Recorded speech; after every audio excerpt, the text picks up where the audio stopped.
السلام علیکم۔ آپ نے پہلی ویڈیو دیکھی ہوگی جس میں میں نے تنقید کے بارے میں بیان کی ہے کچھ باتیں، اسی کا اگلا حصہ ہم بیان کرتے ہیں کچھ حدیثوں کو مد نظر رکھتے ہوئے۔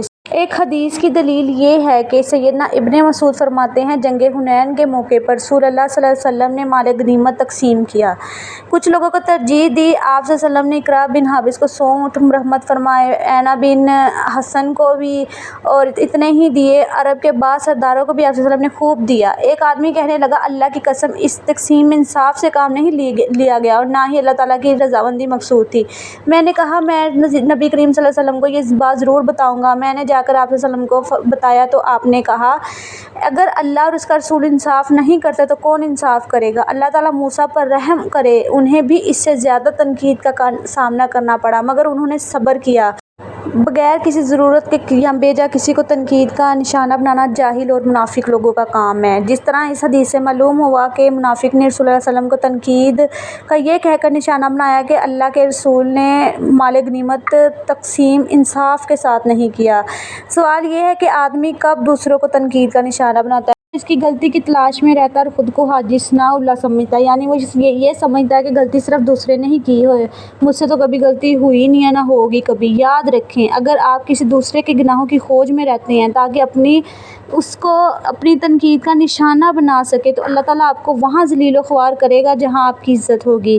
علامہ اقبال کا ایک شعر ہے، برا سمجھوں انہیں مجھ سے یہ ہو نہیں سکتا، میں خود بھی تو ہوں اقبال اپنی نکتہ چینیوں میں۔ اس لیے ہمیں کسی کی غلطی کا خوبصورت انداز اپنانا چاہیے، کسی کی غلطی ہوتی ہے تو تنقید کا خوبصورت انداز اپنائیں، کیونکہ ہم بھی کسی نہ کسی غلطی میں مبتلا ہو سکتے ہیں، ہم سے بھی کبھی نہ کبھی آنے والے وقت میں غلطی ہو سکتی ہے۔ تنقید کرنے والے کو جلدی کوئی چیز پسند آ جائے تو یہ ناممکن ہے۔ پھلوں کی دکان پر جاتا تو ہر دکان کے ہر قسم کے پھل موجود ہوں، وہ پوچھتا ہے کہ امرود کانے تو نہیں؟ دکاندار جواب دیتا ہے جی نہیں، پھر وہ امرود کو کاٹتا ہے تو وہ اندر سے خراب نکل آتا ہے، پھر وہ غصے میں آ کر کہتا ہے تو کہتا تھا امرود کانے نہیں ہے لیکن یہ دیکھ یہ کانا نکل آیا، جھوٹ بول کے سودا بیچتا، تجھے شرم نہیں آتی؟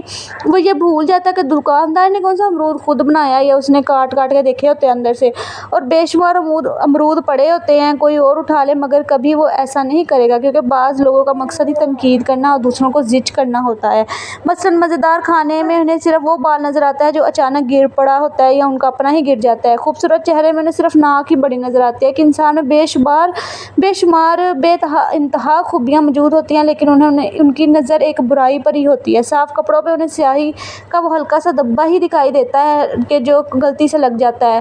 مختصر قصہ، ان کی تنقید سے کوئی نہیں بچ سکتا ہے۔ ایسے لوگوں کی شخصیت دوسروں کے لیے قابل نفرت ہوتی ہے، لوگ ان سے دور بھاگتے ہیں، وہ چاہتے ہی نہیں ہیں ان سے بات بھی کرنا، وہ اپنی باتوں سے پرے ہٹ جاتے ہیں۔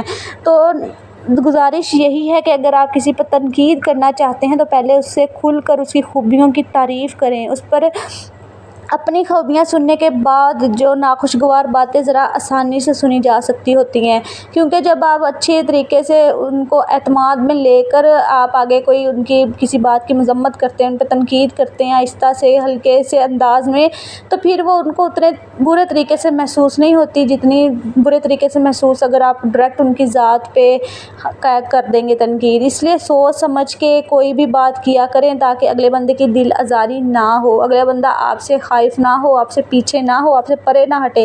اور کہیں نہ کہیں یہ باتیں آنے والے دور میں ان ماؤں کے لیے بھی ضروری ہے جنہوں نے اپنے بچوں کی تربیت کرنی ہوتی ہے۔ خوش رہیں، آباد رہیں، اللہ حافظ۔